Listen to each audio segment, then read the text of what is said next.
దేవునికి మహిమ కలుగును గాక. ఈరోజు దేవుడు ఇచ్చిన మహాకృపను బట్టి దేవునికి అనేకమైన కోట్లాది వందనాలు చెల్లిస్తూ మరి ఈరోజు మనతో ఏం మాట్లాడుతున్నాం అనుకుంటున్నారంటే, దేవునిలో క్రమంగా నడుచుట. దేవుళ్ళు మనం ఎలా క్రమంగా నడవాలి అనే విషయాలు మనం నేర్చుకుందాము. దానికి ముందుగా దేవుని కృపల గురించి మనం పాడుకుందాం.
సడలితి విశ్వాస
దేవునికి మహిమ కలుగును గాక. ఆమేన్. దేవునిలో క్రమముగా నడవడం ఏంటనేది మనం నేర్చుకుందాము. ఇప్పుడు గలతీలు రాసిన పత్రిక 5వ అధ్యాయము 25వ వచనం చూద్దాం. మనము ఆత్మను అనుసరించి జీవించిన వారమైతిమా, ఆత్మను అనుసరించి క్రమముగా నడుచుకుందాము. ఇప్పుడు మనము దేవునిలో క్రమంగా నడవాలంటే ఏంటి ఉండాలి చెప్పాలి. దేవునిలో క్రమంగా నడవాలంటే ఇక్కడ గలతీ సంఘానికి పౌలు గారు చెప్తున్నారు, ఆత్మ దేవుడు మనము ఆత్మను అనుసరించి జీవించి వారమైతిమా అంటే దేవుని ఆత్మతో నడిచామనుకోండి, అప్పుడు క్రమముగా నడుస్తాం అనమాట. దేవుని ఆత్మ లేకపోతే క్రమం అనేది ఉండదు, ఒక క్రమం ఉండదు. ఇష్టం వచ్చినట్టు నడవడం, లోకము, దేవుడు, శరీరానుసారమైన నియమము, బ్రహ్మపరిచే ఆత్మ, లౌకిక ఆత్మ, మనుష్యాత్మ, ఇవన్నీ అపవిత్రాత్మ, ఇవన్నీ ఏర్పాటు చేస్తాయి. ఎప్పుడైతే క్రమం అనేది దేవుని ఆత్మతో కలిసి దేవుని ఆత్మ ఎలాగ చెప్తుందో అలాగ నడవకపోతే, దేవునిలో క్రమంగా నడవడం చేత కాకపోతే దేవుని రాజ్యం ఉండదు. అది ప్రమాదం. ఎటువంటి పరిస్థితులను మనకు దేవుని రాజ్యం కావాలని కదా దేవునికి ఇష్టంగా మనము జీవించుతున్నది. దేనికి? దేవుని నమ్ముకొని దేవుడు మన కోసం ప్రాణం పెట్టారంటే దేనికి? దేవుని ఆత్మని పొందుకోవాలి. ప్రతిరోజు దేవుని ఆత్మ ఉందా, దెయ్యమాత్మ వచ్చిందా, క్రమంగా ఉన్నామా లేకపోతే క్రమం తప్పిపోయామా, ఎవరు నడిపిస్తున్నారు, ఈ విషయాలు తెలియాలి. తెలియకపోతే ప్రమాదమే. దేవుడి విషయాలు మర్చిపోతారు, దేవుడు చేసిన గొప్ప గొప్ప కార్యాలు, మహత్కార్యాలు మర్చిపోతారు. దేవుడు ఆత్మతో నడిపిస్తున్న దేవుని బిడ్డలు చేస్తున్న విషయాలు మర్చిపోతారు. కాబట్టి దేవుడు ఈరోజు అటువంటి వారిని ఆయన కృప ద్వారా రక్షించుకొని బ్రతికిస్తే దెయ్యమాత్మ వచ్చి మాట్లాడింది ఈరోజు. అందుకని దేవుడు ఈ మాటలు ఈ పాట ద్వారా బలపరిచి, ఆడు ఎందుకు ఆడు చేస్తాడంటే సేవలో ఇంకా సేవ చేయలేరు అని అనిపించేస్తుంది. ఎంత కష్టపడి ఆ మనిషికి బాప్తిస్మం ఇచ్చి ఆ విగ్రహాలంతా తీసి ఆ దెయ్యాలన్నీ ఎలగొట్టి మరి ఎన్ని విధాలుగా ఆర్థికంగా, శారీరకంగా, ఆత్మీయంగా బలపరిచి వాళ్ళ కోసం ప్రార్థన చేసి ఎంత టైం వేయిపరిచి ఎంత డబ్బులు, బలము, శక్తి అవన్నీ కూడా పెడతాం కదా వాళ్ళ కోసం. వాళ్ళ దేవుడు ఎవరో తెలియలేనట్టు ఉంటే క్రమం లేదనమాట. క్రమం లేదు. దేవుని ఆత్మ ప్లేస్లో దెయ్యం వచ్చి మాట్లాడుతుంది క్రమం లేకపోతే. ఈరోజు దేవుని ఆత్మతో ఉండి రేపు నువ్వు క్రమం లేకుండా ఉన్నావు అనుకో, రేపు దెయ్యం దూరుతుంది. క్రమం తప్పిపోతున్నామా లేదా అనే విషయాలు తెలుసుకోవడానికి దేవుడు కొన్ని కార్యాలు మన జీవితాల్లో, సేవలో చూపిస్తాడు, మన కుటుంబాల్లో చేస్తాడు. అది అందుకే అంతం వరకు సహించబడే రక్షణ పొందుకుంటాడని ప్రకటన గ్రంథంలోని 2వ అధ్యాయం 10వ వచనంలో వాళ్ళకి జీవ కిరీటం ఇస్తానని ఉంది. లోకాసువార్త 14వ అధ్యాయం 13వ వచనంలో ఉంది ఆ మాట. అంతం వరకు సహించుకోవాలి. ప్రతి విషయంలో సహించుకొని మనం ఆడుతున్న మాట ఎవరిది, సాతానుదా దేవుడిగా, అది మనం టాలీ చేసుకోవాలి. కోపపడు కానీ పాపము చేయొద్దు అన్నారు. కోపపడతారు, బూతులు తిడతారు, వాళ్ళ నోటి నుంచి బూతులు రావు, కోపం వస్తుంది. ఎందుకంటే దైవావేశం వల్ల గద్దించుము, బుద్ధి చెప్పుము, శిక్ష కూడా వేయమని ఉంది వాక్యం. పౌలు గారు చెప్తారు. దైవావేశం వల్ల కోపం వస్తుంది. ఎందుకంటే దేవుని నామానికి అవమానం తెచ్చి, దేవుని గాయాలు రేపి ఆయన బాహాటంగా సిలువ వేస్తుంటే కోపం వస్తుంది సేవకులకి. ఎవరైతే శిష్యులుగా పనిచేస్తున్నారో వాళ్ళ కోసం తాటాలు ఆడి అన్నీ తెచ్చిపెట్టి వాళ్ళకి పరిచయం చేశారో, మాట వెనుక వాళ్ళు నశించిపోతుంటే బాధ వేస్తుంది, కోపం కూడా వస్తుంది. అందుకనే కోపపడు కానీ పాపము చేయొద్దాను. కాబట్టి మనము ఆత్మను అనుసరించి జీవించే వారం అయితే మా ఆత్మను అనుసరించి క్రమముగా నడుచుకుందుము అని గలతీ సంఘానికి పౌలు గారు చెప్తున్నారు. క్రమముగా నడుచుకుందామని. పెళ్లి కుమార్తె సంఘము అలా సిద్ధపడి దేవుని రాజ్యానికి మధ్యాకాశానికి వెళ్ళిపోయాక 7 ఏళ్ల శ్రమ దినాల్లో 2 సాక్షులు వస్తారు. ఆ 2 సాక్షులు కూడా వచ్చి సువార్త ప్రకటిస్తారు. ఇంకెవరు సువార్త ప్రకటించడానికి ఎవరు ఉండరు. ఆ 2 సాక్షులు వచ్చి సువార్త ప్రకటిస్తున్నప్పుడు మనుషులు వాళ్ళని చంపేస్తారు. చాలా మంది ద్వేషించి చంపేస్తారు. సాతాను పిల్లలు ఇష్టం ఉండదు కదా. సాతాను పిల్లలకి దేవుడు మాట్లాడినా దేవుడు బిడ్డలన్నా ఇష్టం ఉండదు. అహంకారంగా మాట్లాడతారు, వాళ్ళ మీద కుట్ర వేసి చంపేస్తారు. అలా చంపేసినప్పుడు ఏం జరిగిందంటే, అయితే ఆ 3 దినములున్నర అయిన పిమ్మట దేవుని యొద్ద నుండి జీవాత్మ వచ్చి వారిలో ప్రవేశించను కనుక వారు పాదములు ఊని నిలిచిరి. వారిని చూసిన వారికి మిగులు భయము కలిగిన. 3 రోజులు అయిపోతే ఆ శవాన్ని కూడా ఎవరు ముట్టుకోలేదు. కానీ దేవుని ఆత్మతో నడిచిన బిడ్డలు కదా, దేవుని సువార్త ప్రకటించడానికి వచ్చారు. వచ్చేటప్పుడు వాళ్ళ లోపలికి దేవునాత్మ దూరిపోయి వాళ్ళు నిలబెట్టింది అనమాట. దేవునాత్మ లక్షణాలు ఎప్పుడైతే దేవునాత్మతో ఇహలోకంలో మనం బ్రతుకుతామో దేవుడు అటువంటి శక్తిని మనకు కూడా ఇస్తాడు. మనం చేయలేమేమో అనుకుంటాం. అందుకనే తండ్రి దేవుడు పునరుత్థానము ఏంటో నేర్పించారు తన కుమారుడు ద్వారా.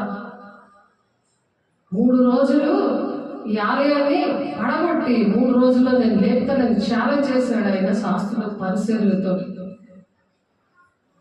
ఛాలెంజ్ చేసి ఆయన 3 రోజులు అంటే యెరూషలేం దేవాలయాన్ని పడగొట్టి లేపుతాడేమో అనుకున్నారు. వాళ్ళకేంటంటే మనుష్య జ్ఞానం, లౌకికాత్మతో ఉన్నవాళ్ళు, మనుష్యాత్మతో ఉన్నవాళ్ళు.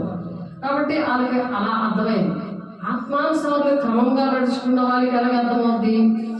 యేసే మన కోసము, మన పాపముల కోసము చనిపోయి మతము కులము భేదం లేకుండా మానవాళి రక్షణ కోసం ఆయన మనకు రావలసిన శిక్ష ఆయన మీద వేసుకొని అలా ప్రేమించాడు. శాశ్వతమైన ప్రేమతో ప్రేమించాడు. ఎందుకు? మనం కూడా ఆయనకి లాగా ప్రేమించాలి, అన్నిటికీ తెగించి అలా ప్రేమించాలి ఎదుటి మనిషిని. ఈయనకు దెయ్యం పట్టింది, వీళ్ళు ఏం మాట్లాడుతున్నారో తెలియదు, మీరు క్షమించు ప్రభా, మీరు ఏం మాట్లాడుతున్నారో మీరు తెలియదు, మీరు క్షమించు ప్రభా అని ప్రార్థన చేసి మళ్ళీ వాళ్ళ దగ్గరికి వెళ్ళి పరిచర్య చేయడం, దేవుని చూసి బ్రతకడం నేర్చుకున్నాం. అలా మేము కూడా నేర్చుకున్నాం. అటువంటి వారి ఈ మాస్ ఏరియాలో చాలా భయంకరంగా ఉన్నారు. ఎందుకంటే చీకట్లేదు, మరి వాళ్ళు పరిశుద్ధంగా ఉండరు, అపవిత్రమైన పెదవులు గలవారు, వ్యర్థమైన ఆరాధన చేస్తూ దేవుడు ఎక్కడైనా ఉంటాడులే, అపవిత్రంగా ఉంటాడట. కంపుగా ఇల్లంతా ఉన్నా సరే ఉంటాడట. పరిశుద్ధుడైన పరిశుద్ధ స్థలంలో నివసించేవాడను ఆయన అనంటే భక్తిహీనుల గుడారంలో నివసించడం కంటే దేవుని ఆలయంలో 1 దినము కంటే శ్రేష్టము. ఆయన ఆలయంలో ఆయన ఆవరణలో ఉండడం నాకు ఇష్టము అని అంటున్నాడు దావీదు భక్తుడు. నాకు ఇష్టము ఆయన ఆవరణలో నేను నివసించడం నాకు ఇష్టం అంటున్నాడు. కీర్తన 44:10 అది ఇక్కడ బలపీఠం మీద ఉంది, బయట తలుపు మీద కూడా ఆవరణంలో ఉంది ఆ మాట. ఇంగ్లీష్ వచ్చు, తెలుగు వచ్చు, నాకు చదువు రాదు, నేను చదవలేను అని సాధారణుడు ఎంత బలంగా మాట్లాడుతున్నాడంటే నిజంగా మనిషిలో ఉంది. ఎందుకంటే వాక్యం నేర్చుకోమంటే అది అలాగా పనిచేస్తుంది. వాక్యం నేర్చుకుని ఫోన్ ఇచ్చి ఫోన్లో వాక్యం చదివి కొంచెం అప్పచెప్పమ్మా, నాకు నీ ఒంట్లో బాగుంటుంది అని ఇంగ్లీష్ వచ్చిన మనిషి, తెలుగు వచ్చిన మనిషి సాధారణ ఎంత బలంగా ఉన్నాడో చూడండి. దేవునితో క్రమంగా నడవలేనందువల్ల వచ్చిన ప్రాబ్లం. దేవునికి మహిమ తేవాల్సిన దగ్గర అవమానం తెచ్చే పరిస్థితులు, దేవుని బాహాటంగా సిలువ వేసే పరిస్థితులు, క్రమం తప్పిపోవడం ఉంటే దేవుని రాజ్యానికి వెళ్ళము. దుష్టుడు అలాగా మనిషిని పట్టుకొని అలాగా వేధిస్తూ ఉంటాడు. దేవుడు మన వాక్యం ద్వారా బ్రతికిస్తాడు. ఆ వాక్యమే ఆధారం. అది ప్రకటన 11వ వచనంలో ఉంది. ఇప్పుడు ఇందాక చెప్పిన మాట, క్రీస్తు యేసునందు జీవమిచ్చే ఆత్మ యొక్క నియమం ఒకటి ఉంది. క్రీస్తు యేసునందు జీవమిచ్చే ఆత్మ అన్నమాట, పరిశుద్ధాత్మ దేవుడు. క్రీస్తు యేసునందు జీవమిచ్చే ఆత్మ యొక్క నియమము ఒకటి ఉంది. పాప మరణముల నియమం అని ఒకటి ఉంది. పాప మరణముల నియమము అంటే పాపం అనేది విడుదల రాకపోతే దిద్దుబాటు చేసుకోకుండా భ్రమలోనే ఉండి నేను ఇక్కడే ఉండి ప్రార్థన చేసుకుంటాను అంటే భక్తిహీనులు కుడి పక్క నుండి సాతానుడే ప్రార్థన చేస్తుంటే, సాతానుడికి ప్రార్థన వచ్చు కదా, ఎందుకంటే వాడు అక్కడ నుండి వచ్చాడు కదా, పరలోకం నుండి వచ్చాడు. ప్రధాన దూత అది లూసిఫర్. మరి అది దూరినప్పుడు అది నరకానికి పట్టుకెళ్ళిపోదాము దేవుని పిల్లల్ని సాక్ష్యం లేకుండా. ఎందుకంటే ఆత్మలో క్రమంగా నడవట్లేదు. అందుకు మనం క్రమంగా లేకపోతే అది ప్రాబ్లం. దేవుడిని నమ్మేసుకున్నాను కదా, నేను సన్నిధికి నా ఇష్టం వచ్చినట్టు వెళ్తానులే అంటే కాదు. దేవుడు మహిమకరంగా ఉండాలని దేవుడి పిల్లల్ని పెంచుతుంటే దడేమో ఎత్తిపోయిందనుకో కోడి పిల్లని, ఆ కోడి పెట్టకి ఎంత బాధ వస్తుంది, దానికి పెంచుతున్న వాళ్ళకి ఎంత బాధ వస్తుంది.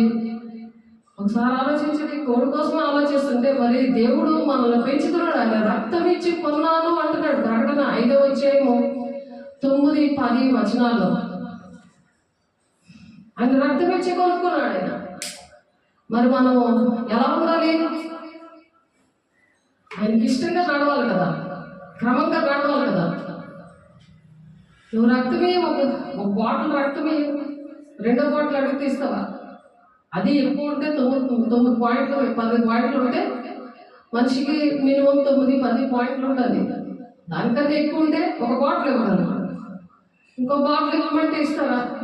అసలు ఇవ్వేగురు బాటిల్ ఒకవేళ రక్తదానం చేస్తారు ఎంత పుణ్యమో, నెక్స్ట్ బాడీకి కూడా చాలా మంచిది. అది తెలియదు. ఆత్మలో క్రమంగా దేవుని ఆత్మలో క్రమంగా నడుస్తున్న వాళ్ళు రామ్మ ఇస్తానంటారు. కొంతమంది అమ్ముకుంటారు. తెలియదు దేవుని ఆత్మ లేదు వాళ్ళు. మనుష్యాత్మ, లౌకికాత్మ, అపవిత్రాత్మ, భ్రమపరిచే ఆత్మ ఉన్న వాళ్ళు ఆ పనులు చేస్తారు. మరి ఏ ఆత్మ మీరు పరీక్షించుకోండి అన్నప్పుడు పరీక్షించుకోవాలి కదా. మనం అంచె దినాల్లో ఉన్నాం. 1 యోహాను 4:1 వచనంలో ఏ ఆత్మ మిమ్మల్ని నడిపిస్తుందో మోసపరిచే దినాల్లో ఉన్నాం. ఏర్పాట్లో ఉన్న వాళ్ళు కూడా మోసపరచబడే దినాలు. అంటే అంత బలంగా వాడు పనిచేస్తున్నాడు. మనం ఎంత బలంగా ఉండాలి. ఏ శ్రమైనా మనం తట్టుకోవాలి కదా. మనం సేవ చేయలేము, వీళ్ళకి చెప్పలేము, వీళ్ళని వదిలేయాలి అని అనిపించేటట్టుంటే ఇప్పుడు యేసుని శిలువ మీద మనం చూడాలి. ఆయన ఎలా ప్రేమించాడు మనల్ని, ఎలా ప్రాణం పెట్టాడు. ఆయన దూషించబడి దూషించలేదు. ఎన్ని కొరడా దెబ్బలు ఆయన తిన్నాడో. విశ్వాస ఘాతకులుగా ఉన్నప్పుడు దేవుడు ఎలా రక్షించుకున్నాడు, ఎలాంటి స్థితి నుండి మనల్ని ఇలాగ నిలబెట్టాడు, ఎన్ని విషయాలు నేర్పించాడు. ఎంత టైం దేవునికి ఇవ్వాలి. మనుషులు భయపడిపోయి పరిగెట్టేస్తాం కాదు. అస్తమానికి ఫోన్ చేసుకొని అమ్మయ్య అనుకుని కూర్చోవడం కాదు. వాళ్ళకి నచ్చ చెప్పడం కాదు. అప్పుడు ప్రశాంతం వస్తే దేవుడు మాట విన్నాం, లేకపోతే పరిగెట్టేయడమే. అది దేవుడు చూస్తున్నాడు కదా. వేసి అలా చేస్తే మనం ఎక్కడ ఉంటాము? ఆయన ఊర్లో వాళ్ళే సిలివేసేసారు. నిందలు, అవమానాలు, కొరడా దెబ్బలు ఊర్లో వాళ్ళే చీ అనేసి వేసేది అలా చేశారు. యూదులు, తన కుటుంబీకులు, తన దగ్గర ఉన్న వాళ్ళే, తనతో మాట్లాడుతున్న వాళ్ళే, రోజు ఆయనతో మాట్లాడుతున్న వాళ్ళే, ఆయన అద్భుత కార్యాలు, మహత్కార్యాలు, సూచక్రియలు చూసిన వాళ్ళే యూదులు చేశారు అలాగే. మరి మన కుటుంబాల్లో అలాగే చేసుకుంటామా?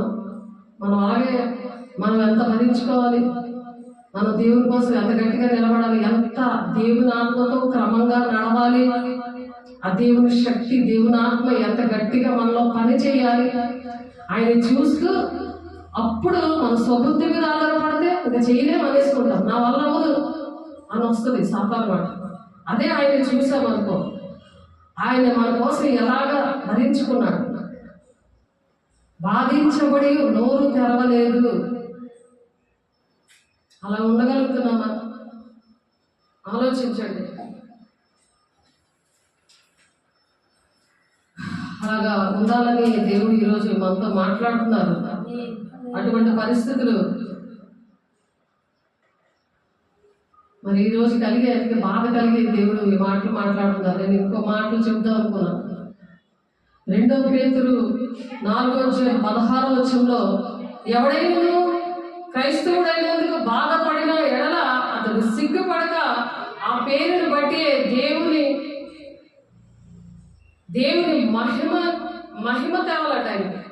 మహిమపరచాలి. అలాగా దేవుని బట్టి మహిమపరచాలి. సిగ్గుపడకూడదు. ఇలాంటి చేశారు అని దేవుడు మహిమకరంగా నిలబడాలి. అంతేగాని నన్ను విడిచిపెట్టాడు, దేవుడికి అవమానం తెచ్చారు, దేవుని వల్ల నేను అలా బాధపడుతున్నాను. దేవుని బట్టి దేవుడు నాకు ఏడు చేసాడు. 4 సార్లు చచ్చిపోయిన మనిషిని కుళ్ళిపోయి బయట ఇసిరేస్తారు. అలాంటి మనిషిని బయట ఇసిరేస్తారు. ఊరంతా కూడా అన్న మనిషిని దేవుడు బ్రతికించాడు.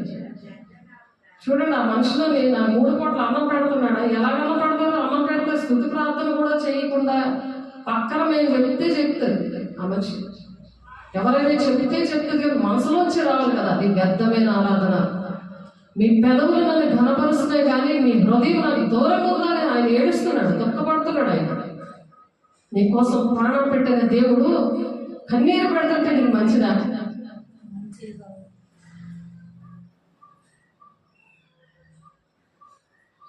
యాక్టింగ్ దేవుని యాక్టింగ్ నాటకమా? అదేమన్నా సినిమా యాక్టర్లాగా యాక్టింగ్ చేయడానికి ఆరాధన చేసినప్పుడు అలా చేయడం, ఏదో మేము పాడుతున్నామని పాడేయడం మాధవి. ప్రార్థన రాదు. ఎంత చెప్పినా సరే ప్రార్థన చేయడం రాలేదు. దేవుడు నమ్ముకొని కూడా అబద్ధ బోధలో పెరిగి పరలోక పద్ధతి కరెక్ట్గా రాదు. దేవుని మాటలు ఎంత చెప్పినా రావు. ఎందుకంటే మనస్ఫూర్తిగా ఆరాధించమని ఉంది. ఆత్మతోనూ సత్యముతోనూ ఆరాధించండి అంటే ఏదో మనుషులు చూసి మనుషులు సంతోష పెట్టడానికి ఆరాధన కాలేదు. ప్రార్థన చేయమంటే ప్రార్థన కన్నీటితో ప్రార్థన రావాలి. ప్రార్థన ఒకరు చెప్తే వాళ్ళ వెనకథలు చెప్పడం, ప్రార్థన ఒకరు దిద్దుబాటు చేస్తే వెనకథలు అది ఇసుకుపోతే చెప్పడం, అది కాలేదు. చిన్నపిల్లలకు లాగా చెప్పించి చేసి కానీ అలాగే వెనకాతలా చెప్పి అది మమ్మల్ని మోసం చేస్తున్నారు అని అనుకుంటున్నారు. కానీ దేవుడే మోసం చేస్తే మేము ఎంత ప్రార్థన చేసినా, మేము ఎంత సహాయం చేసినా, మేము ఎన్నిసార్లు ఇంటికి వెళ్ళి ప్రార్థన చేసి ఎంతగా దెయ్యం నిలబడుతున్నా వెళ్తాయ వాళ్ళకి ఇష్టం లేనప్పుడు, వాళ్ళ దేవుడి మీద ప్రేమ లేనప్పుడు మమ్మల్ని ఏమన్నా పర్వాలేదు. కానీ దేవుడు నాకు ఏం చేసాడు లేనంటే అది ఎంత బాధకరమైన విషయం. దేవుడు ఎలాగా స్వస్థపరుస్తాడు? దేవుని విశ్వాసం లేకుండా ఆయనకి ఇష్టడే ఉంటే అసాధ్యం అంటే ఈ విశ్వాసం పోరాటం అనమాట. అటువంటి పాటించాడు వెంటనే. కానీ పాట మారిపోయింది, మెసేజ్ మారిపోయింది. ఇక్కడ రాగానే దేవుడు మాట్లాడిస్తున్నాడు. ఎందుకంటే అనేక మంది దేవుని బిడ్డలు నేను దేవుని వల్ల ఇలా బాధపడతాను, దేవుడు నమ్ముకో నాకు ఈ బాధలు అని అంటున్నారు. ఏం చేశాడు దేవుడు అని అంటున్నాడు. నువ్వు చేయగలవా? వాళ్ళకి రక్తం ఇచ్చి కొనగలవా? అన్ని కొనుక్కుంటావు. మామూలు వస్తువులు కొనుక్కోవడానికే నీ దగ్గర దరిద్రం పట్టుకొని ఉంది. అందుకని తినడానికి తిండి లేకుండా ఎందుకు అవుతుంది? ఇల్లంతా పెంటలాగా ఎందుకుంది? పెంట కుప్పం మీద ఉన్న వాళ్ళు పైకి లేవనెత్తే దేవుడు అని పౌరు గారు చెప్పుతున్నారు. పాటలు పాడతారు. అలా లేవనెత్తిన దేవుడు ఎవరో ఇంట్లో ఒక నిమిషంలో నిలబడలేదు. అది ఏ మతస్థులైనా ఎవరైనా ఏ మనిషి వచ్చినా ఇష్టపడరు ఆ మనుషులు కానీ ఆ ఇంటిని కానీ. చూడండి దేవుడు ఎంత ప్రేమించి బ్రతికించాడో. 4 సార్లు చనిపోవాల్సిన మనిషిని దేవుడి సన్నిధిలో బ్రతికించాడు. మన దేవుడు ఎంత దుఃఖపడతారో ఒకసారి ఆలోచించండి. 1 పేతురు 4:16 ఉంది. ఎవడైనా క్రైస్తవుడైనందుకు బాధపడిన ఎడల అతను సిగ్గుపడక ఆ పేరుని బట్టి దేవుణ్ణి మహిమపరచాలి. దేవుడి పేరు ప్రపంచమంతటా ఆయన పేరు మానుమ్రోగిపోతుంది. అది గుడ్ ఫ్రైడే అవని, ఈస్టర్ అవని, క్రిస్మస్ అవని, ఆయనలాగా ఎవరు ప్రాణం పెట్టలేదు. అది నిజంగా అందరికీ కూడా ఆయన అలాగా, ఆ విధంగా దేవుడు అలాగా దేవుని బిడ్డ అని మంచి పేరు ఎవరైతే వచ్చుకుంటారో దేవుని బిడ్డగా అలా కూడా ఒక మంచితనం దేవుని దృష్టిలో ఉన్నది, మనుషుల దృష్టిలో కూడా ఉంటుంది. అది గమనించుకోవాలి. ఎవరు తట్టుకోలేరు అలాంటి పరిస్థితులు. ఎందుకంటే ఇటువంటి మనుషుల్ని 25 సంవత్సరాలు నేను చూసి నేను తట్టుకోగలిగాను. లేకపోతే ఎవరు తట్టుకోలేరు. అటువంటి వారు అలా ప్రవర్తిస్తుంటే నిజంగా ఈరోజు ఆ పరిస్థితులు తట్టుకోలేము. కానీ దేవుని ఆత్మ వలన క్రమంగా నడుచుకుంటున్నామేమో అనిపించింది. నడిపిస్తే ఓహో ఇలా ఉంటదన్నమాట, ఆ బాధను తట్టుకునే శక్తి ఇచ్చావయ్యా అని అనిపించింది. దేవుడు ఇచ్చాడు. అది ఆయన చూసినప్పుడు ఆయన పడ్డ బాధలు ఆయన ఎలా ఓర్చుకున్నాడో అవి చూసినప్పుడు, అటువంటి వాక్యం చదివినప్పుడు దావీదు భక్తుడు ప్రవచిస్తున్నాడు. నన్ను చూచి వారందరూ పెదవులు విరిచి తల ఆడించుచు నన్ను అపహసించుచున్నారు. పెదవి విరుస్తున్నారట, తల ఆడిస్తున్నాడట, అపహసిస్తున్నారట. యెహోవా మీద నీ భారం మోపము, ఆయన వారిని విడిపించునేమో, వాడు ఆయనకు ఇష్టడు కదా, ఆయన వారిని తప్పించునేమో అందరూ. అంటే దేవుడి పిల్లలు అలాగా బయట ఉన్న వాళ్ళందరూ కూడా యేసయ్యని యూదులు ఎలాగైతే యేసయ్యని బాధ పెట్టారో అలాగే దావీదు ప్రవచిస్తూ మాటలు చెప్తున్నాడు. గర్భము నుండి నన్ను తీసిన వాడు నీవే కదా, నేను నా తల్లి యొక్క స్తన్యపానం చేయించుండగా నీవే కదా నాకు నమ్మిక పుట్టించినవి. గర్భవాసినైనది మొదలుకొని నాకు ఆధారము నీవే, నా తల్లి నన్ను కన్నది మొదలుకొని నా దేవుడు నీవే. శ్రమ వచ్చి ఉన్నది, సహాయం చేయవాడు అవడము లేడు, నాకు దూరముగా ఉండకము అని ప్రార్థన చేస్తున్నాడు దావీదు భక్తుడు. నాకు సహాయం చెయ్యవు, నాకు శ్రమ వచ్చింది అని చెప్పి. ఎందుకంటే ఊర్లో ఉన్న వాళ్ళందరూ అలా బాధపడుతున్నారు. మరి యేసయ్య విషయంలో కూడా అలాగే జరిగింది. మత్తయి సువార్త 27వ అధ్యాయంలో ఆ మాట ఉన్నది. మత్తయి సువార్త 27వ అధ్యాయం 39 నుంచి 27వ అధ్యాయము 39 నుండి చూద్దాం. చూడండి, మీకోసం చదువుతున్నాను జాగ్రత్తగా. యేసయ్యనే ఇలా బాధపడితే మనకు బాధలు రావా? మనం క్రమంగా నడుచుకుంటే తట్టుకోగలం. ఆత్మలో క్రమంగా నడుచుకోకపోతే తట్టుకోలేదు. యేసయ్యని చూసినప్పుడు సేవ వ్యర్థమని అనిపించదు, పరిచర్య వ్యర్థమని అనిపించదు, ఎవరికైనా ఏదైనా చేస్తే అది వ్యర్థంగా పోదు అని అనిపించదు, ధైర్యం వస్తుంది.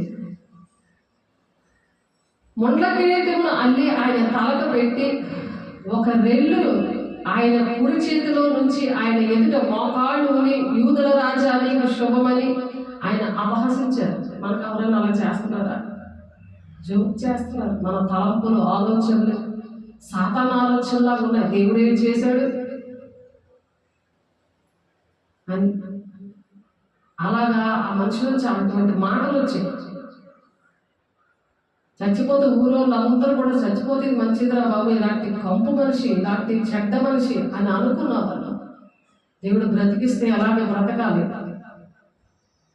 ఆయన మీద ఊమ వేసి ఆ రెల్లు తీసుకుని దానితో ఆయనను తల మీద కొట్టిరి. ఆయనను అపహసించిన తర్వాత ఆయన మీదనున్న అంగిని తీసివేసి ఆయన వస్త్రములు ఆయనకు తొడిగించి సిలువ వేటుకు ఆయనను తీసుకొని పోయిరి. ఊర్లో ఉన్న ప్రజలే ఆ యూదులకి రాజా జై జై అని పాడిన వాళ్ళే ఆదివారం శుక్రవారం వేసరికి ఇలా సిలువ వేసేసారు. అందుకే మనుషులు నమ్మటి కంటే, రాజులు నమ్మటి కంటే యెహోవాను ఆశ్రయించు మేలు అని చెప్తున్నారు. అందుకని మనం మనుషులకి చేస్తాం, కానీ అది దేవుని దృష్టిలో లెక్క అనేది ఉంటుంది. మనం చేసింది ఎక్కడికి పోదు.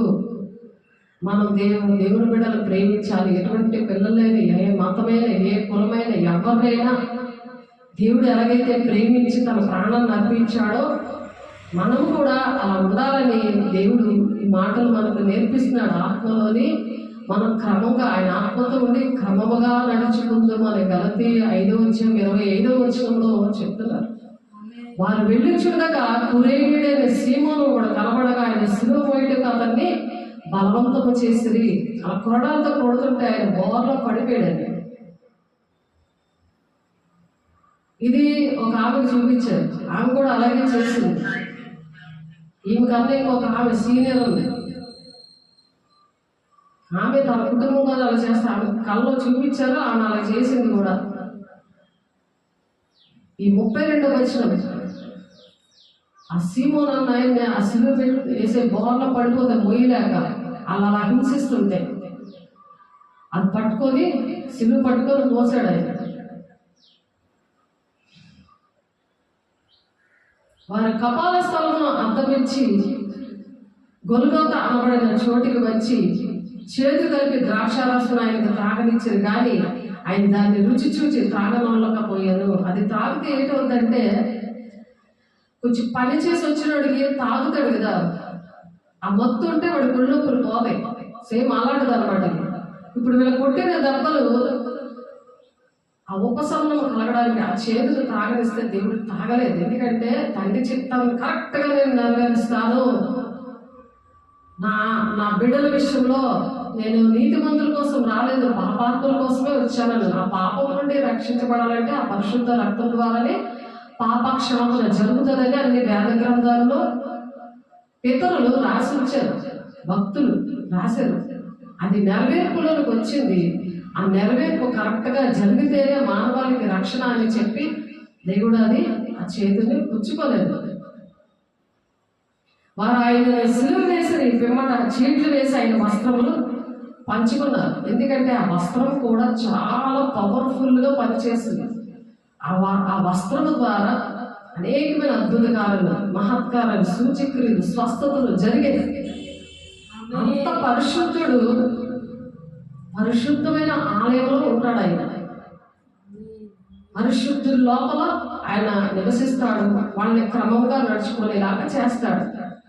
అందుకని ఆయన ప్రాణం పెట్టాడు. ఆ పరిశుద్ధ రక్తం ద్వారానే మనకి పాపక్షమాపణ వచ్చింది, మనకి రక్షణ వచ్చింది, విడుదల వచ్చింది. శాపం నుండి, పాపం నుండి మనం విడుదల పొందుకున్నాక మరలా అందులోనికి వెళ్ళకూడదు.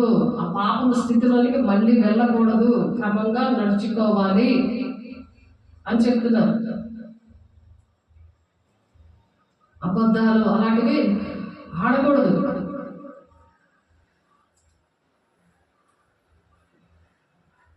కాబట్టి దేవుని బిడ్డలకి చెప్తున్నారు. మత్తయి సువార్త 1 తిమోతి 6 చాలా మంది విడిచిపెట్టేస్తారు దేవుని పని చేస్తున్న వాళ్ళు.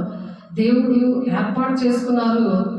అది ఎవరిని ఏర్పాటు చేసుకున్నారో ఫస్ట్ మనం ప్రకటన గ్రంథములోని ఎవరిని ఏర్పాటు చేసుకున్నారో వాళ్ళు కూడా అనేక మందిని పిలిచారు. కానీ ఏర్పాటులో ఉన్నవాళ్ళు కొద్దిమందే.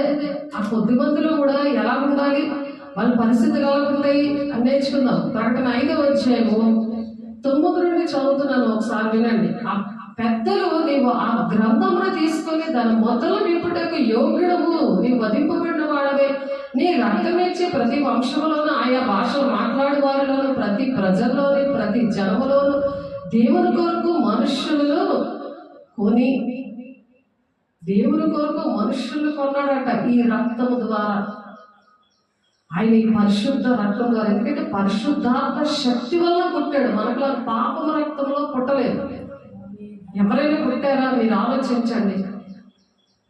ఎవరైనా 3 రోజులు మరి 3 రోజుల్లో ఆయన చనిపోయిన తర్వాత ఆయన సమాధిలో ఉండి 3వ రోజు ఆయన లేచారా? ఎవరైనా సమాధి ఖాళీగా ఉందా? ఇవి వింతైన విషయాలు కదా, దేవుడు ఉండే లక్షణాలు అవి. మామూలు ఏదైనా కొనుక్కుంటే అది ఎంత నాణ్యతైనదో అనేది, అది కూరగాయల దగ్గర నుంచి, బట్టల దగ్గర నుంచి, ఇల్లు దగ్గర నుండి, బండి దగ్గర నుండి అన్ని కనుక్కుంటారే. గూగుల్లో అన్నింటిలోని సెర్చ్ చేసి కొనుక్కుంటారు.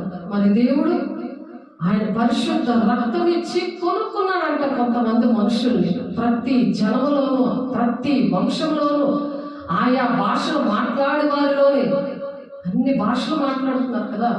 ప్రతి ఒక్క భాషకు తేడా లేదు, వంశం అనేది లేదు.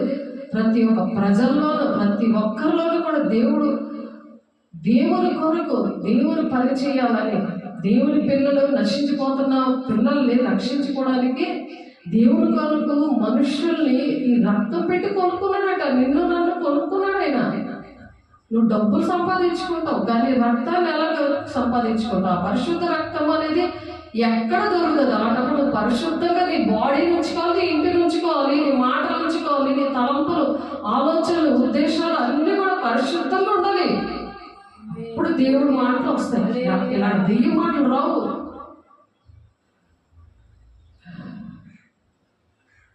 ఒకటే ఒక మాట చెప్పేసింది, అది నాకు బల్లబాధలు ఇవ్వద్దు, నా ఇంటికి వచ్చి ఏమి తేవద్దు, నాకేం మందులు వద్దు.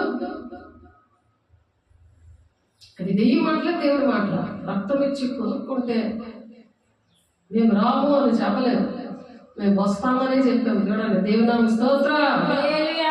క్రమంగా నడుచుకుంటే దేవుడు ఆ మాట పలికిస్తాడు. దెయ్యం మాటలకి దేవుడి మాటలకి తేడా చూసారా? కనిపిస్తుంది. నాకు కళ్ళు ఇప్పినా కళ్ళు తెరిచినా నాకు కనపడుతుంది. మరి గుణాలు తెలుసుకోవాలంటే కళ్ళు మూసుకున్న ఉప్ప పంచదార అయితే మనకు తెలుస్తుంది కదా. మరి అలాగైనా తెలియాలి కదా ఆవిడికి. అది కూడా చెప్పినా బుర్ర పని చేయలేదు. ఎంత బలమైన దుష్టాత్మలు దూరపయ్యే మనుషులు క్రమంగా నడవకపోతే అది ఈరోజు నేర్పించాడు దేవుడు. సేవ చేయాలంటే కొన్ని ప్రాక్టికల్స్ అవ్వాలి కదా. డాక్టర్కి ప్రాక్టికల్స్ అయ్యేది కదా, మంచిగా ఆపరేషన్ చేసి మంచి కుటుంబాన్ని, పేషెంట్ని రక్షిస్తారు. మరి దేవుడు శాశ్వతమైన డాక్టర్, అద్భుతకారం చేసే మా జీవితాల్లో, మా పరిచయంలో దేవుడు మనకి ఆయన ఎంత సంతోషపడతాడో అటువంటి బిడ్డలను చూసి. మా దేవునికి వారిని ఒక రాజ్యంగాను యాజకులుగాను చేసింది. ఒక రాజ్యం అంటే ఆ మనుషులు వస్తుంటే దేవుని రాజ్యంగా ఉంటుంది. అందుకనే దేవుని వేలుతో దెయ్యములు వెళ్ళగొట్టిన దేవుని రాజ్యం అక్కడే ఉందని ఉంది. లోక 10వ అధ్యాయం 20వ వచనంలో, లోక 11వ అధ్యాయం 20వ వచనంలో ఉంది ఆ మాట. అంటే దేవుడు ఎంచుకున్న పిల్లలు అక్కడ ఎక్కడుంటే అక్కడ దెయ్యాలు పరిగెడతాయి. అక్కడ దెయ్యమని తేలిపోద్ది. ఆలోచించాడు దేవుడు ఎంత గొప్ప దేవుడు. ఏదో మొక్కేసుకొని చేసింది కాదు దేవుడు. ఆయన రక్తం అలాంటిది కాదు. ఆ రక్తం ద్వారా పాపక్షమ, విడుదల, రక్షణ. ఆయన నామము ఎంత గొప్పగా ఉంది. ఆయన నామము మించిన నామము లేదే లేదు. ఆయన నామంలో విడుదల, రక్షణ, మోక్షము. ఆయన నామంలో అంత శక్తి ఉంది. అలా సంపాదించాడు. నువ్వు దేవుడు అయితే నువ్వు దిగి అక్కడ మమ్మల్ని కూడా దించచ్చు కదా. పక్కన ఉన్న దొంగ అన్నాడు, బుద్ధి చెప్పాడు పక్కన ఉన్న దొంగ. రే మనకి తగినరా ఇది శిక్ష, కానీ ఆయన ఏ పాపము తెలియదు అని చెప్పి మా దేవుడి వారిని ఒక రాజ్యంగాను యాజకులుగాను చేసింది కనుక వారు భూలోకమందు ఏలుగురని కొత్త పాట పాడుదురు అని చెప్తున్నారు. భూలోకాన్ని ఏలుతారంట. ఎక్కడ నిలబడిలో దేవుని బిడ్డల్ని రక్షిస్తారు, దేవునికి మహిమ తెస్తారు. ఎలాగున్నా మనం క్రమంగా నడవగలుగుతున్నామా అనేది మనం క్వశ్చన్ వేసుకోవాలి. మరియు నేను చూడగా సింహాసనం జీవులను పెద్దలను ఆవరించి ఉన్న అనేక దూతల స్వరము వినబడేను. వారి లెక్క కోట్ల కొలదిగా ఉండేను. ఆ కోటాను కోట్ల మధ్యలోనే దేవుడు మహిమకరంగా ఉంటున్నాడు. ఆయన తండ్రి చిత్తాన్ని నెరవేర్చి.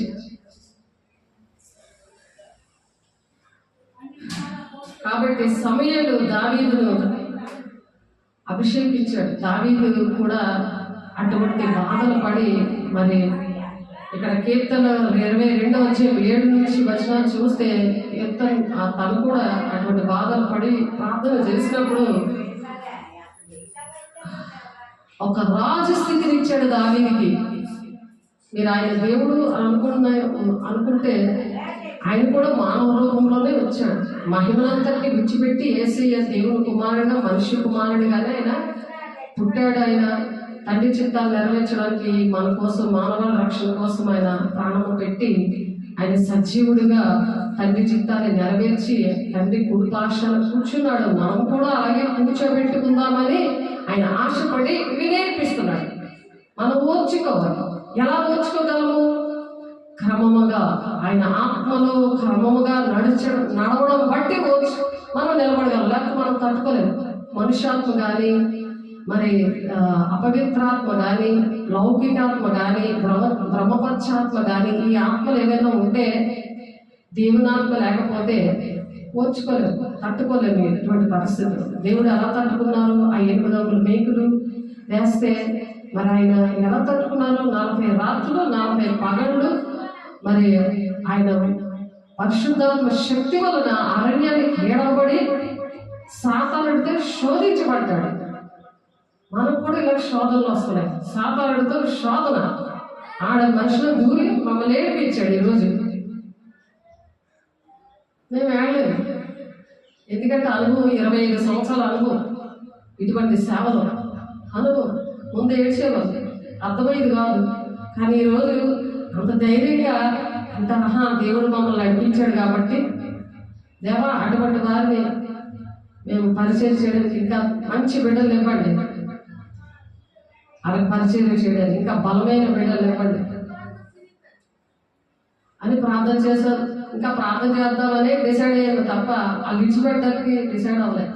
వదిలేద్దాము, ఇలాంటి వాళ్ళకి జరగాలి కదా అని అటువంటి కోపం కానీ ఏమి రాలేదు. ఇంకా ప్రేమే కలిగింది. దెయ్యం పట్టింది, ఇలాంటి మనుషులకి ఎలాగ దేవుడు అలాగా సహించుకుంటున్నాడు, దేవుడు ఎలా ప్రాణం పెట్టేశాడు అని దేవుని యొక్క విలువ, ఆయన మహిమ అంటే ఏటో ఎక్కువ తెలిసింది. ఇంకా మేము బలపడాలి దేవుణ్ణి, ఇంకా మేము దేవుని క్రమంగా దేవుని ఆత్మతో నడవగలిగి ఉండాలి అనే విషయాలు దేవుడిని నేర్పించమని అడిగినప్పుడు దేవుడు ఈ మాటల ద్వారా బలపరుస్తున్నారు మనల్ని.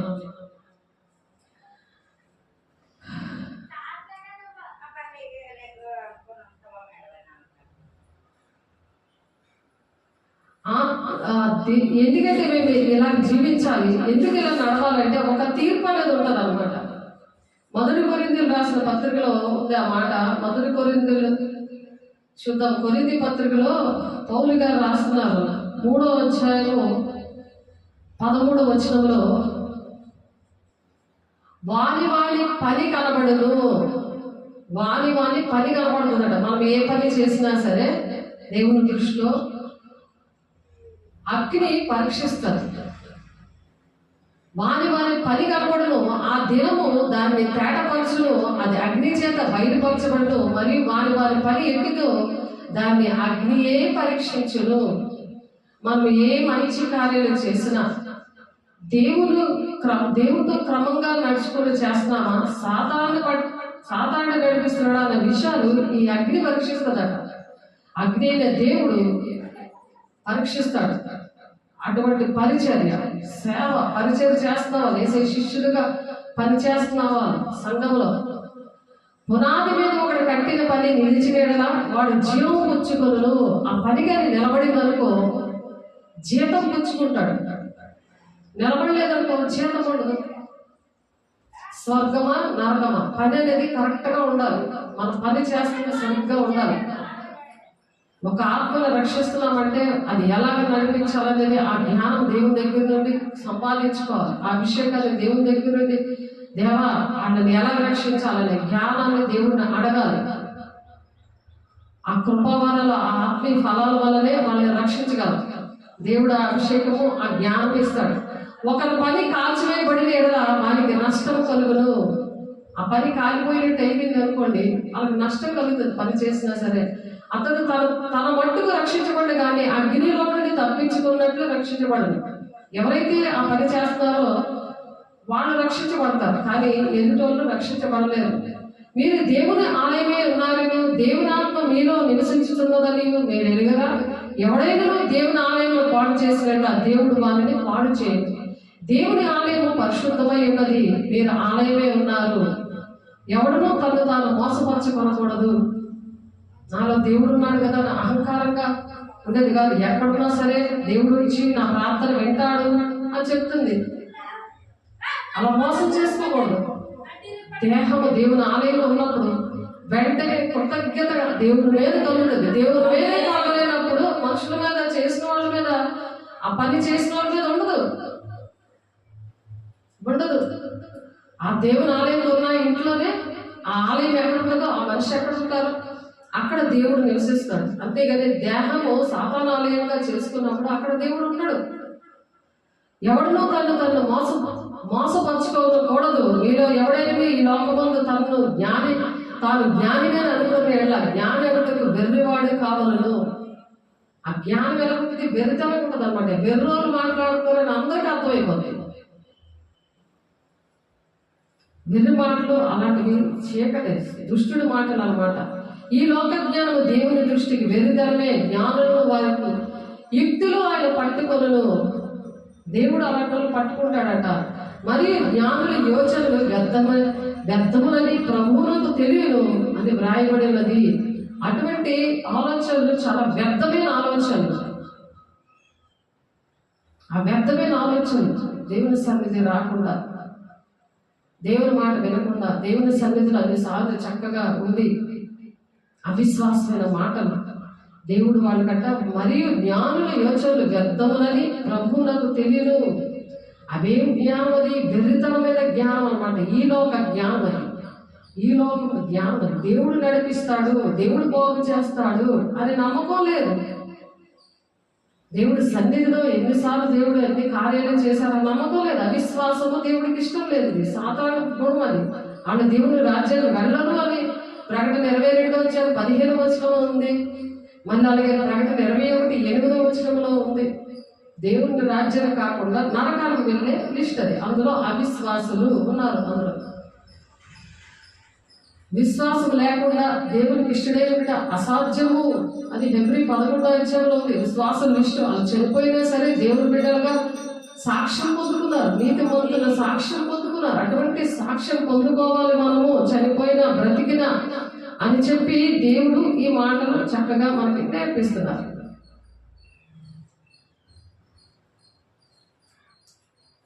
కాబట్టి దేవుని బిడ్డలుగా మనం దైవజనులుగా ఎలా ఉండాలి? దేవుడు నడిపిస్తున్న జనము, దైవ జనము. దేవుని బిడ్డలు ఏమంటారు? దైవ జనము. దైవ జనుడా అని పిలుస్తారు, దైవ జనురాల అని పిలుస్తారు. 1 తిమోతి 6వ తిమోతి రాసిన పత్రిక 6వ అధ్యాయము 11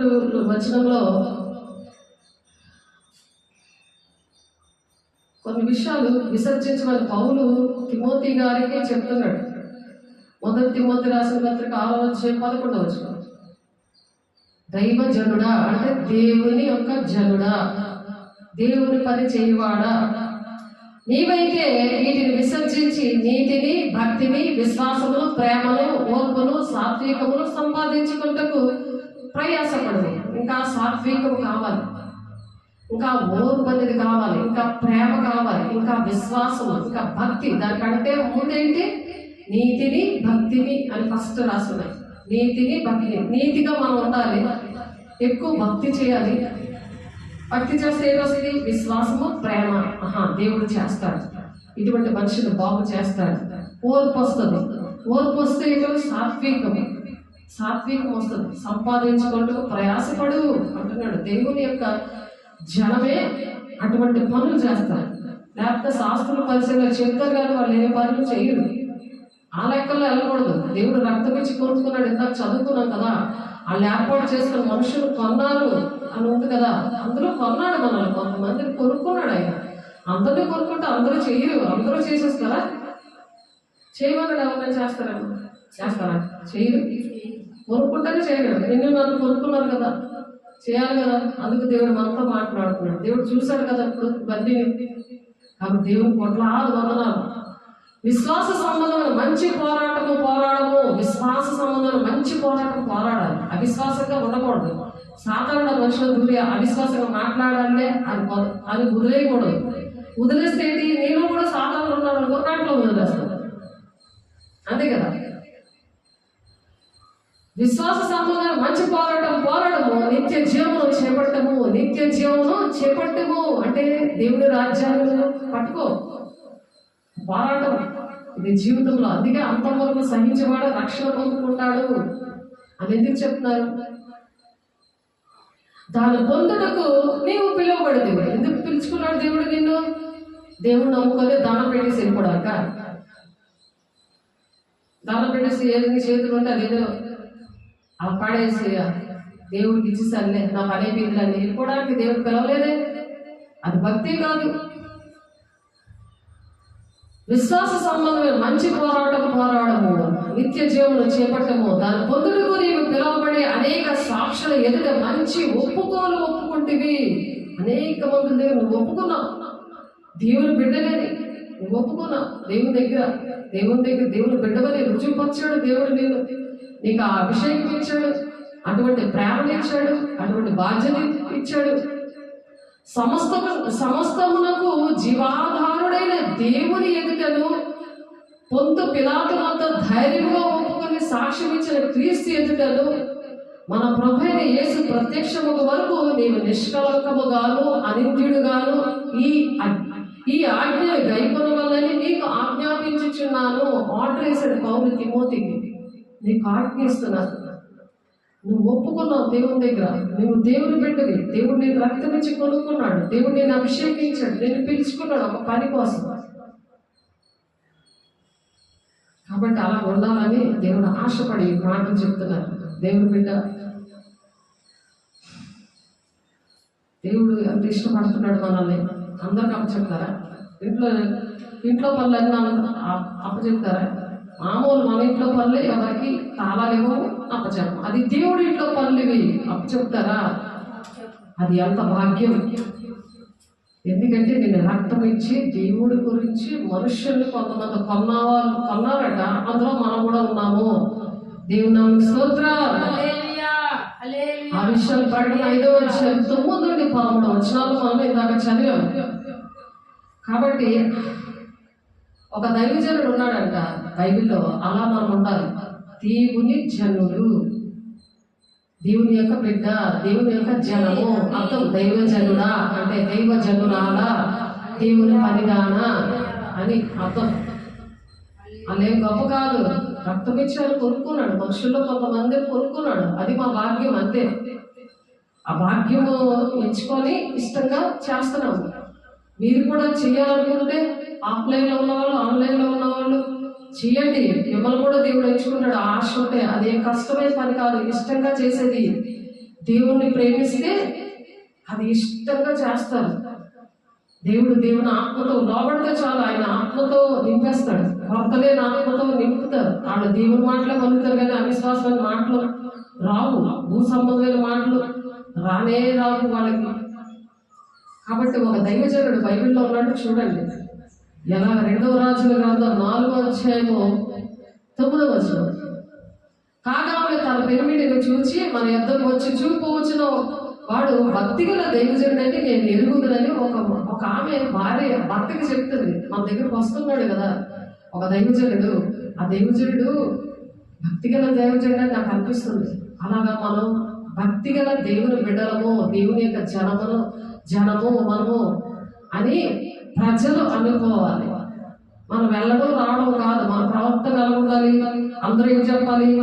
ఈయన దేవుని బిడ్డలు, దేవుని జనము, ఈయన దేవుడు రక్తం ఇచ్చి కొనుక్కున్నారు కాబట్టి ఆయన పనిలో ఉన్నారు. ఏదో పిచ్చి పనులు చేయట్లేదండి, అలా బ్రతికేస్తున్నారండి. అందుకే ఆ రాజరికం వాళ్ళలో ఆ టీవీ, ఆ ధైర్యం, ఆ పిరితం లేకుండా ఆ ప్రేమ, ఆ దేవుని గుణాలు ఎందుకు ఉన్నాయనుకున్నారు?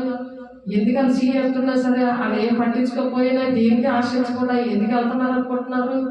దేవుడు వాళ్ళు రక్తం ఇచ్చి కొనుక్కున్నాడు. దేవుడు జనం, దైవ జనం అని అనుకోవాలి. అలాగా అనుకోని ఒక భార్య ఒక భర్తతో మాట్లాడుతుంది.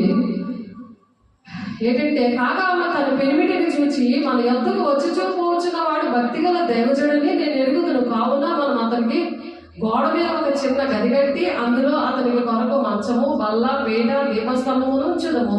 అతను మన యొద్దకు వచ్చినప్పుడల్లా అందులో బస చేయించు.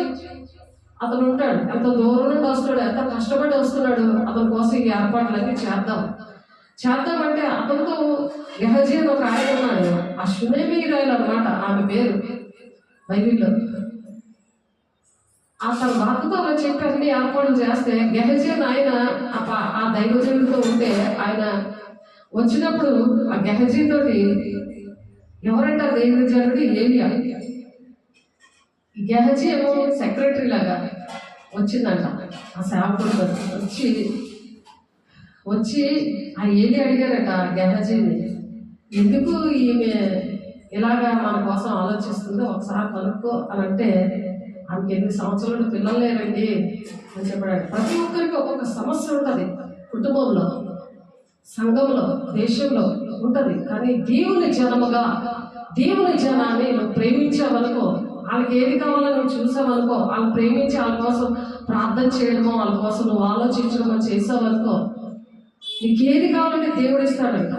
అది ఇక్కడ ఆ దైవజనుడు వెంటనే గెహజీ అంటే తనతో ఉన్న సెక్రటరీ లాగా వస్తాడు కదా, దేవుజనుడికి మాట విని దేవుని బిడ్డగా తను కూడా దేవ జనములాగా పని చేస్తున్నప్పుడు అడిగి తెలుసుకున్నప్పుడు ఆ ఎలీషా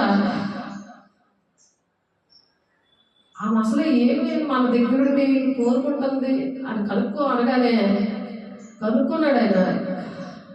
అందుకతడు ఆమెను పిలువమనగా వాడు ఆమెను పిలిచాను. ఆమె వచ్చి ద్వారం ముందు నిలబడగా ఎలీషా మరుసటి ఏట ఈ ఋతువున అంటే ఈ నెలన నీ కొమ్మటిన కుమారుడు ఉండినని ఆమెతో నేను. దైవజనుడు నోరు ఎలా వాడుకోవాలంటే వాళ్ళని బాధ పెట్టకూడదు.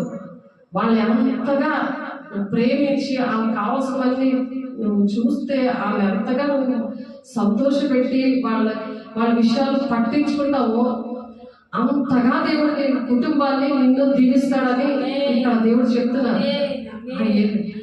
ఆ షునేమి రాయు ఏలియా అంటే దైవజనుడి విషయంలో తను అంతగా ప్రేమించి తన కోసం ఆలోచించినందుకు మరుసటి రోజుకల్లా ఈ రోజుకల్లా నీ కౌగుట్లో కుమారుడు ఉంటాడని వెంటనే ఒక మాట కలిగినప్పుడు అది అలాగే జరిగింది. చూడండి, దైవజనులు అంటే దేవుని బిడ్డలంటే రక్తం ఇచ్చి పొందుకున్న బిడ్డల్లో ఎంత శక్తి ఉందో.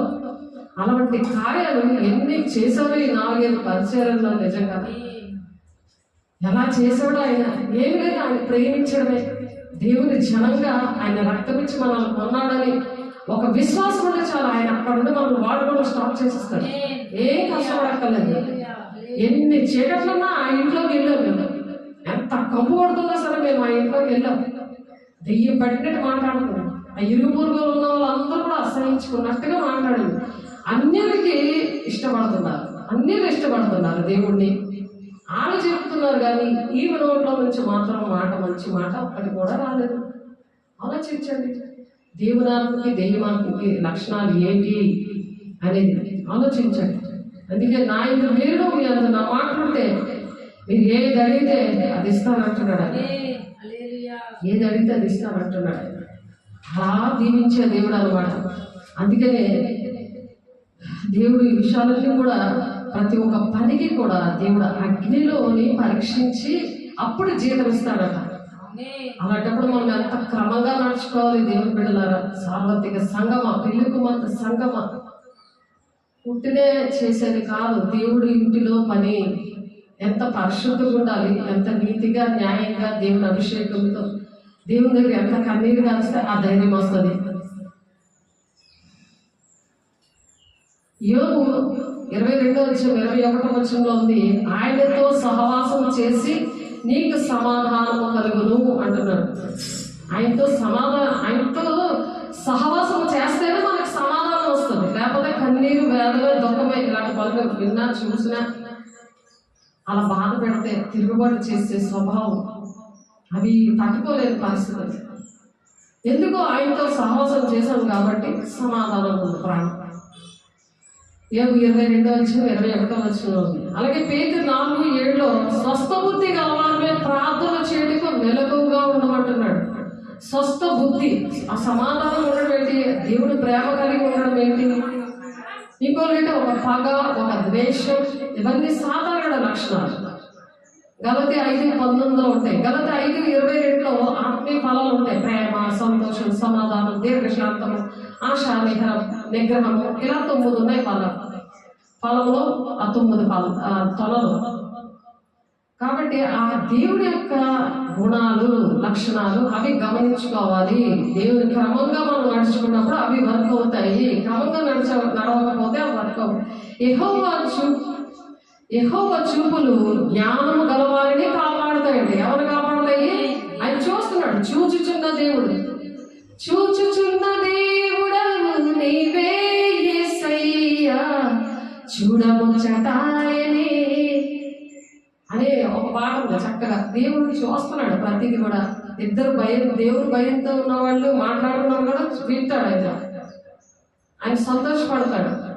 ఆయన మన పట్ల మనకి ఏది కావాలో ఆ పర్వంతం తెలుసు నీకు చేస్తానంటున్నాడు. అది ఊహించలేము. అలాంటి అద్భుతకాలు ఎన్నో చేశాడు దేవుడు. ఆ ఆనందము, ఆ సంతోషం ఉంది కాబట్టి ప్రతి పరిస్థితులు కూడా నిలబెట్టుకుంటున్నాడు దేవుడు ఆయన పరిచర్యలో. ఆయన జనముగా మీరు స్వస్థబుద్ధి గలవారే ప్రార్థన చేయటం మెలకుగా ఉండాలి. అలా మెలకుగా ఉండబట్టి ఎంత అలసిపోయినా సరే దేవుడు అలా నిలబెట్టుకుంటున్నాడు. యెహోవా చూపులు జ్ఞానము గలవారిని కాపాడును. సామెతలు 22:12 ఉంది. నా మందిర ద్వారం నందు ఉండుట నాకు ఇష్టము అంటున్నాడు. నా మందిర ద్వారం దగ్గర ఉండుట నాకు ఇష్టం అంటున్నాడు. 84:10 దావీదు భక్తుడు తోడు దేవుడు మాట్లాడుతున్నాడు. ఆయన మందిర ద్వారం దగ్గర ఉంటున్నాడు. యెహోవా మందిర ఆవరణలను చూడవాలని నా ప్రాణం ఎంతో ఆశపడుతుంది అంటున్నాడు దావీదు భక్తుడు. మందిర ఆవరణను చూడాలని ఒక ఆశ ఉండాలి దేవుని బిడ్డగా. కీర్తన 84:2 మొదటి కొరింథీ 11:28 ప్రతి మనుషుడు తన్ను తాను పరీక్షించుకోవలను. అలా మనం క్రమంగా నడుస్తున్నామా లేదా అనేది పరీక్షించుకోవాలి. దేవుని అర్థము, వాక్యమైన అర్థములు మనం అలాగా సరి చేసుకోవాలి. యెషయా 42:6 నేను చెయ్యి పట్టుకొని నిన్ను కాపాడుతాను అంటున్నాడు. ఆయన చెయ్యి పట్టుకొని కాపాడుతానంటే నీకు భయం ఎందుకు? నీకు చెయ్యి పట్టుకొని కాపాడుతాడట. యెషయా ప్రవచిస్తున్నాను 42:6 నాతో కూడా రమ్ము, నేను నిన్ను భద్రముగా కాపాడేదను అని యెషయా 42:6 చెప్తారు. నాతో కూడా రమ్ము, నేను భద్రంగా నేను కాపాడుతాను అంటున్నాడు. క్రమంగా నడుచుకుంటే దేవుని బిడ్డ, నువ్వు దేవుని ప్రణాళికలో ఉండి తండ్రి చిత్త నెరవేర్చకపోతే దేవుని రాజ్యానికి వెళ్ళవు. నేను ఎవరు బాధ పెడుతున్నారో, ఎవరు నేను ఆటంకాలు పరుస్తున్నారో నీతో రారు. కాబట్టి వాక్యంలో ఓర్పుతో నువ్వు వాక్యాన్ని అంగీకరిస్తేనంట రాబో శోధన కాలంలో నేను దాస్తానంటున్నాను. ప్రకటన 3:10 శోధన దినాల్లో ఉన్నాం, మంచి దినాల్లో ఉన్నాం. కాబట్టి భీకర బలి గల ఎడారిలో కనుపాపలాగా నేను కాపాడుతాను అని చెప్తున్నారు. ద్వితీయోపదేశకాండము 32:10 ఈ ప్రజల వలన హాని కలుగకుండా నిన్ను కాపాడుతాను అంటున్నాడు. అపోస్తలుల కార్యం 26:16 ఆయన సన్నిధి నీకు తోడుగా వచ్చును అంటున్నాడు. ఆయన నిర్గమ 33:4 ఆ సన్నిధి నీ తోడుగా వస్తుంది. నువ్వు ఎందుకు భయపడుతున్నావు? దేవుని దైవ జనమ ఆయన రక్తం ఇచ్చి కోరుకున్నాడు. ఆయన నీ కోసం ప్రాణం పెట్టాడు. నిన్ను ప్రేమించిన ప్రాణప్రియుడు, నీ స్నేహితుడు, సృష్టికర్త అయిన దేవుడు నీకు భర్త అయి ఉన్నాడు. ఆయన్ని క్రమంగా ఆత్మలో నడిపించబడతావా?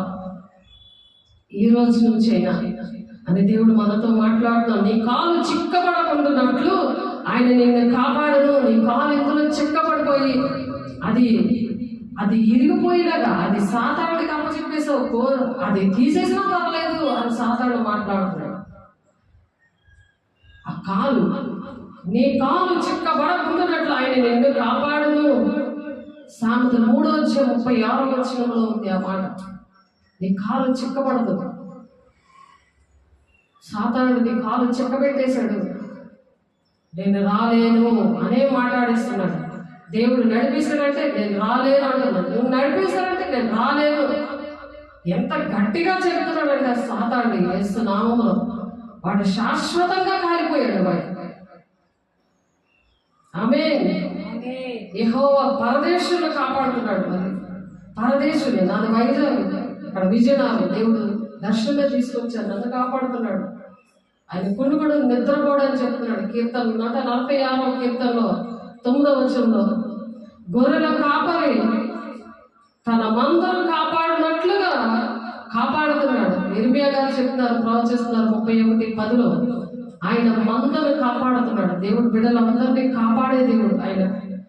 కాబట్టి నేను ఈ పట్టణమును కాపాడి రక్షిస్తాను అంటున్నాడు. ఈ పట్టణాన్ని నేను కాపాడతాను, నేను రక్షిస్తానని దేవుడు మాట్లాడుతున్నారు.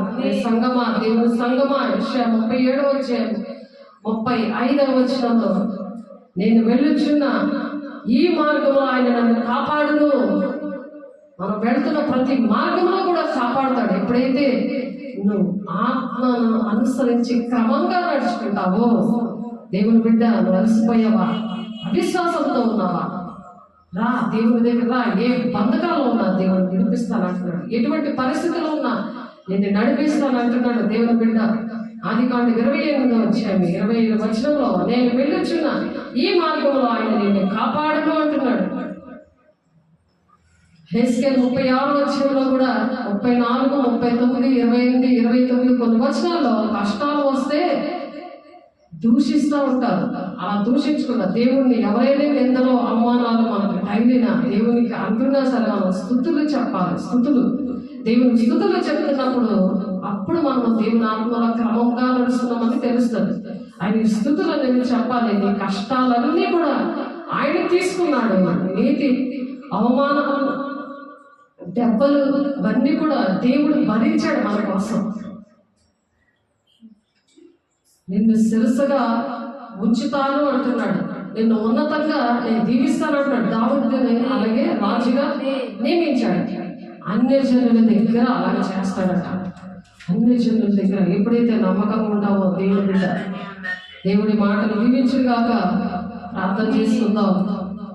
మహిమగల దేవ, అభిషేకుడా నాయన, నీ కృపగల నామంలో, నీ మహిమగల నామంలో ప్రభా అయ్యా ఈ మాటలు నూరంతలు మా హృదయాల ఫలింపు దయచండి. వింటున్న బిడ్డలందరినీ అయ్యా దీవించండి, ఆశీర్వదించండి. నూరంతలుగా దాని వాక్యాన్ని అయ్యా మా హృదయంలో, మనసులో ముద్రింపచేయండి. యేసునామములో ప్రభా ఆటంకపరుస్తున్న ప్రతి దురాత్మ శక్తుల యేసునామములో కాలిపోవులు గాక. ప్రతి కుటుంబాల నుంచి కాలిపోవులు గాక. ప్రతి సంఘంలోని కాలిపోవులు గాక. ప్రతి సేవకుల విశ్వాసం తొలగించండి. యేసునామములో ప్రభు నాయన మా కోసం ప్రాణం పెట్టావయ్యా. అయ్యా పొందిన దెబ్బల చేత మాకు స్వస్థత, విడుదల, రక్షణ, మాకు మోక్షాన్ని సిద్ధపరచావు నాయన. చెప్పిన పని మేము నమ్మకంగా చేసి బలా నమ్మకమైన మంచి దాసుడా అనిపించడానికి మాకు సహాయం దయచేసి మీరు నడిపిస్తున్నందుకు, దీవించి ఆశీర్వదించి పంపిస్తున్నందుకు, కొత్త లేని ఆత్మతో మమ్మల్ని నింపి ఆయన మమ్మల్ని ఆయన నీ సాక్షిగా నిలబెట్టుకుంటున్నందుకు వందనాలు, స్తోత్రాలు చెల్లిస్తూ మళ్ళా ఆదివారం ఆయన మంచి సాక్ష్యాల ద్వారా మేము కలుసుకోవడానికి మీరు కృప చూపిస్తున్నందుకు వందనాలు, స్తోత్రాలు చెల్లిస్తుంది. యేసయ్య పరిశుద్ధ నామములో బ్రతిమలాడి వేడుకుంటున్నాము తండ్రి. ఆమేన్. తండ్రి యొక్క దీవెన, కుమారుని యొక్క కృప, పరిశుద్ధాత్మ యొక్క నిత్య సహవాసము సకల పరిశుద్ధులకి మా తండ్రిని వాక్యాన్ని విని దాని ప్రకారం నడుస్తున్న ప్రతి ఒక్క బిడ్డకి కూడా యేసునామములో సదాకాలం తోడైంది నడిపించును గాక. ఆమేన్. దేవుని వందనాలు. God bless you.